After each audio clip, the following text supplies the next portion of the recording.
Discussion of barrier breaking, we have some barrier breaking expert guests. Maya Wiley, civil rights attorney, was counsel to Mayor de Blasio and then ran for mayor of New York City. She finished second among 5 primary candidates there. Lori Lightfoot, the first black woman mayor of Chicago. Former Congressman Donna Edwards, the first black woman to represent Maryland in Congress. She was elected in 2008, the same year as Obama ended the color line at the White House. And Dr. Edna Green Medford, a historian and professor emeritus at Howard University, which we should mention, is Kamala Harris's alma mater. Thank you all for joining us for this discussion. Happy to be here. Maya, your thoughts? You know, it was Shirley Chisholm who said, when she explained why she ran for president in 1972, she said someone had to be the first. And when I think about Vice President Kamala Harris now as the nominee for the Democratic Party in this election, I also think about her statement that you aired about whose shoulders she was standing on. And the fact that every single thing we do as Black women, in all the ways we do it, lay the path for exactly the kind of history making we're seeing right now. And it feels, not just is, it feels it's such an incredibly important moment for this country to reckon with the fact not only that we're not going back, but that we still have to reckon with the burdens from the original sin of this country. I want to play, you mentioned Shirley Chisholm. Let's take another listen to her. This is from 1969 on this idea that America is now still thinking about today, a woman president. Tell me, do you think there could ever be a woman president of the United States? Sure. Oh, yes. Yes, it's coming.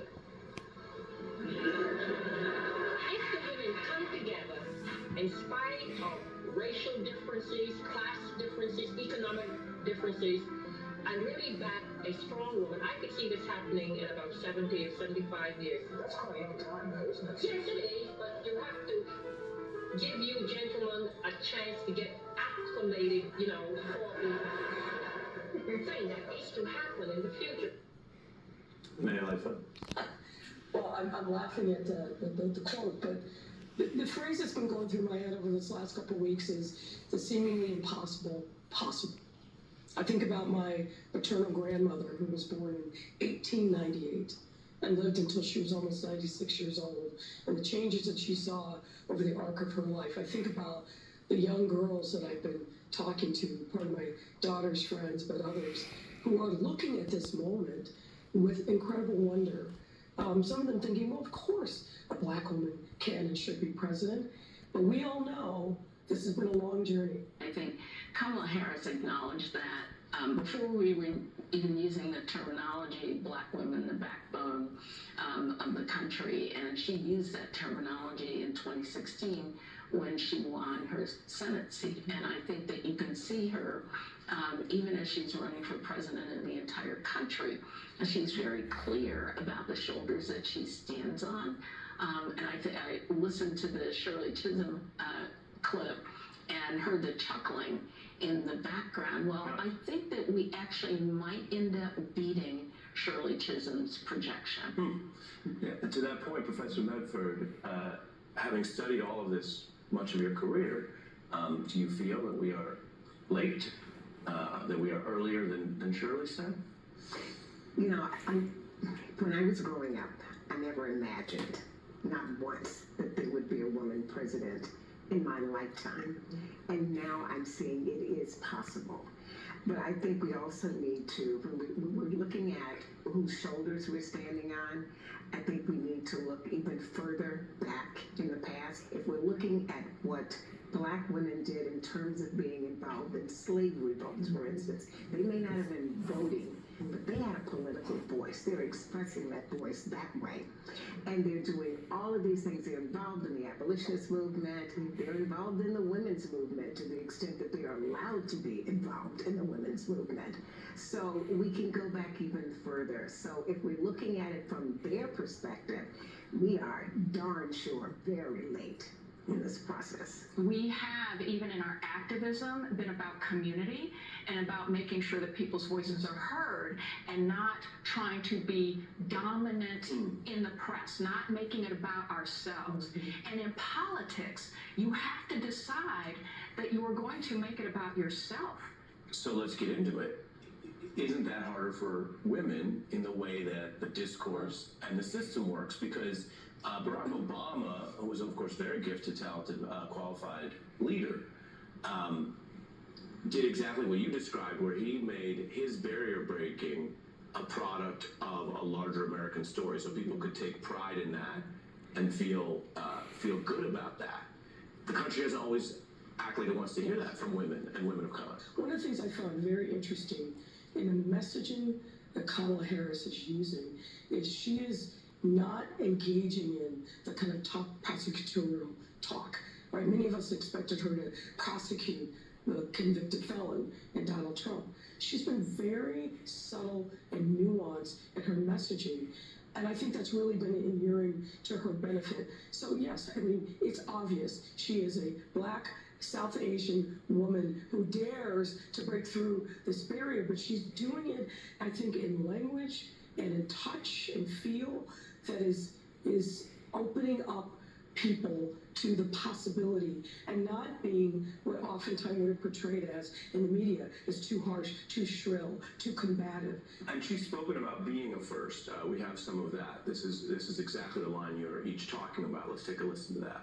When I was first elected District Attorney of San Francisco, I was the first woman elected, the first African American woman elected, an Asian American woman elected in the state as a district attorney. And they would ask me, what's it like to be the first woman elected district attorney of San Francisco?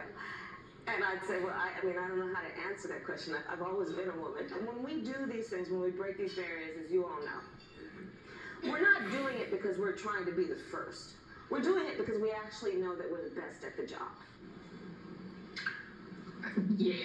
And I just think, you know, and to the points that everyone has made at this table, you know, Kamala Harris is doing two things.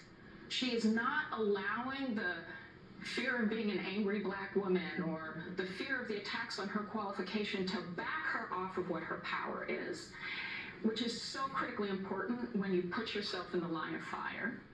And the other thing that she is doing is she is being herself. Well, and it turns out that the country actually likes things like laughter and joyousness.